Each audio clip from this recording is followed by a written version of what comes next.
Now, a lot of us intuitively know the importance of trust. We know what good, trusting relationships feels like. The problem, though, is that very rarely do we understand how to build trust. What's the system? What's the operations? What's the framework to be able to build trust across our teams?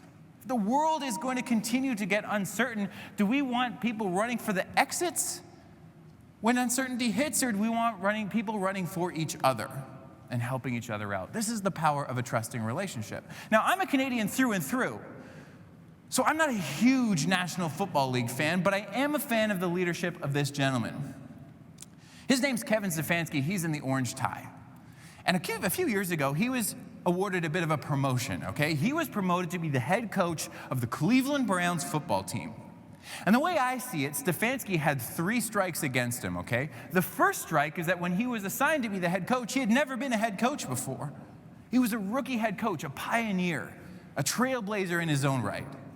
The second strike, for those of you that know, is indeed the Cleveland Browns.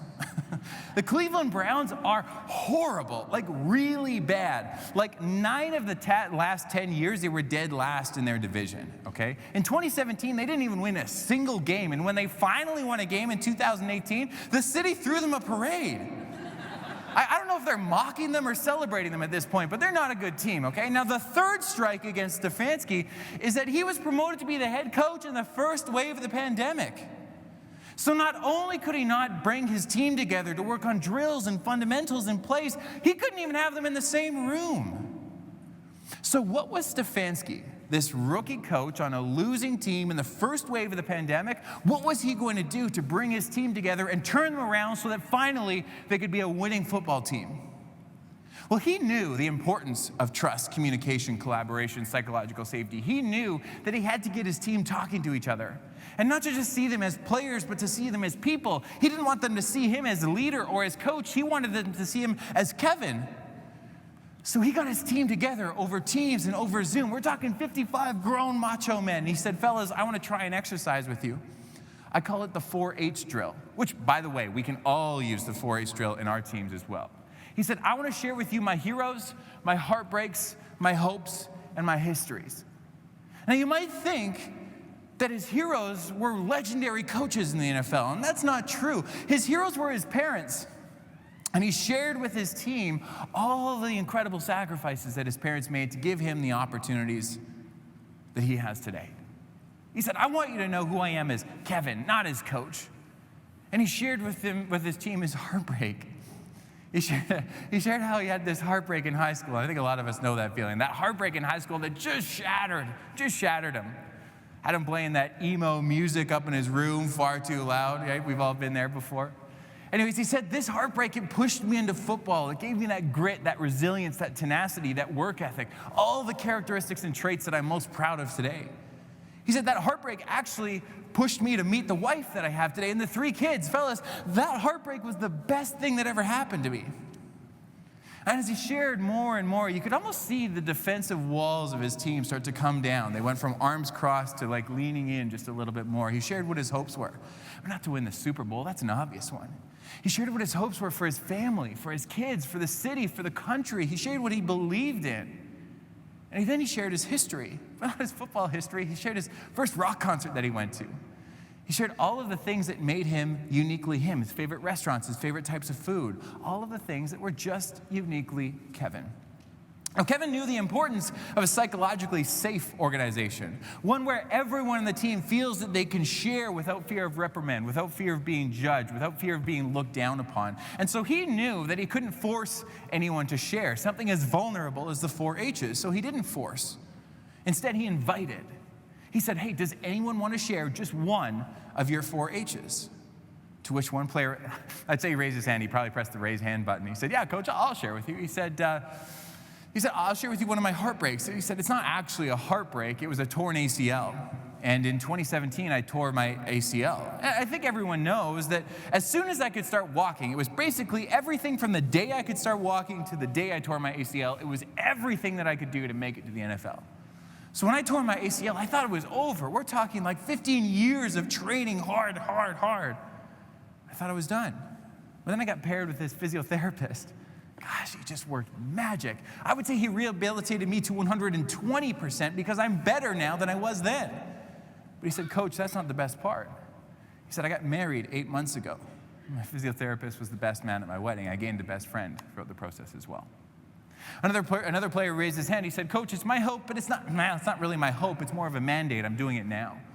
He said, my father left us when I was 2 years old, and my mother, she started to work 2 jobs and do everything that she possibly could because she saw in me that maybe I could be here one day.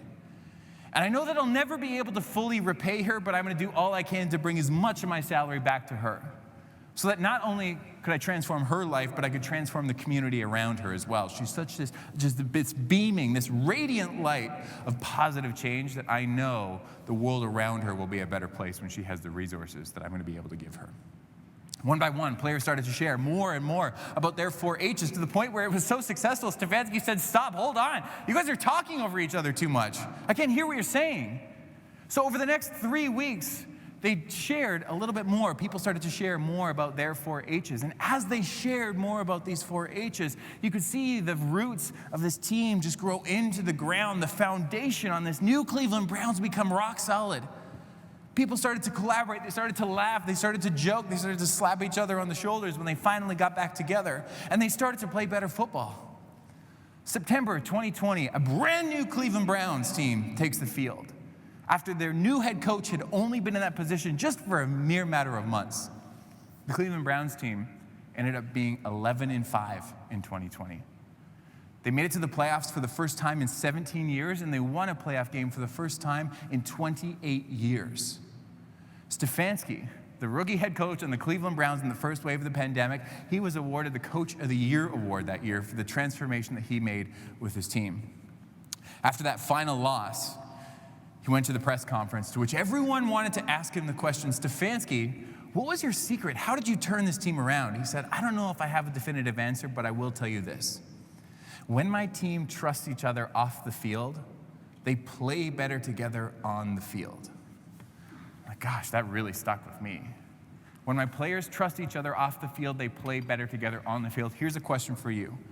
Do you know who your players are off the field so that we can play better together with them when we're on the field? Because here's what I've learned. Trust? Well, trust is a lot like gas station sushi. What? I was filling up my, I got an applause, I haven't even started the joke yet. I was filling up my Jeep 2 days ago, actually, and I came in from Vancouver. Maybe I should probably tell you that. And both one of the good and the bad things about that is that we love to brag about our knowledge of good sushi, okay? I think I'm like this close to mercury poisoning. It's become a bit of a problem. So I went with my partner for sushi the night before that, and I went to go fill up for gas the next day. And I'm in the gas station. We've all seen it before, that gas station sushi lined up. And I got to tell you, having just had sushi the night before and probably the night before that, I'm looking at this sushi, I'm thinking, dang, that looks pretty good. It looks pretty good. Did I buy it? No, of course not. If I bought it, I probably wouldn't be here today, right? I'd probably be, no details on that, but I probably wouldn't be here today. So as I'm walking out of the gas station, I'm scratching my head thinking to myself, why didn't I buy that gas station sushi? And it dawned on me that I didn't buy the sushi because I didn't know anything about it. And because I didn't know anything about it, I didn't trust it. I didn't know if it had been there for 5 minutes or 5 days. I didn't know if it was caught fresh that morning or flown in from across the country. I didn't know if it had been frozen and thawed, or if it was made fresh by the resident sushi chef in the back of the gas station. I didn't know any of these things. I could assume, but I didn't know any of these things. And because I didn't know anything about it, I simply couldn't trust it. Now, I know that a lot of us are in leadership positions. We have a lot of roles, a lot of responsibilities, a lot of deadlines, a lot of huge weight that's on our shoulder, that requires us to delegate, requires us to get help to do it, requires us to utilize the teams that we've worked so hard to build. But it's tough to pass along this responsibility when you don't know who you're passing it along to. At the end of the day, it's probably your name on the piece of paper, on the email, or on the report that goes out to the person at the end of the week. And I found that the more we can learn about the people around us, the more we'll be able to trust them too.